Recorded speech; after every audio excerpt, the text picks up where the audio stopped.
जेजून आपल्या जिवितान आमकां दाखयलां कशे भाशेन तो देवाचो पूत जावन सगळें देवाचें आसलेलें तितलें ताणें सोडलें आनी एक चाकर कसो आमचो जालो तो.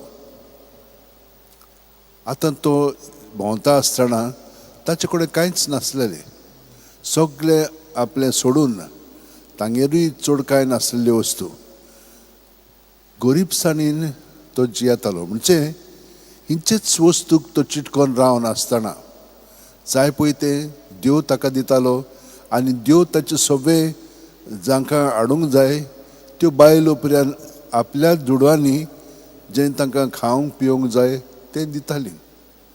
आनी हे भाशेन तो आपलें जिवीत सादतालो खरेपणी भावार्थान. सगळें आपलें जिवीत देवाक ओपून दिवन ताणें आपलें जिवीत सारलें. पयले वाचपान आमकां सांगलां ते प्रमाणे कित्याकूच तो चिटकोन रावन आसतना फकत देवा आपल्या बापाक आनी बापाच्या एकवटान सगळें तो कोत्तालो. ते भाशेन आमचें जिवीत उदिकान उदीक घडोवन येवच्याक आमी देवा कडेन मागया. जेजू आमचें सगळें आसा ताचे गोठायन आमच्यान जिवंक जाता आनी हे परी आमी देवाचे येवजणे प्रमाणे बापाक महिमा आमच्या उतरांनी कोन्यांनी चालींत हाडूंक जाता. तर आमी थोडो वेळ ओगेपणांत रावया, दोळे बंद करया.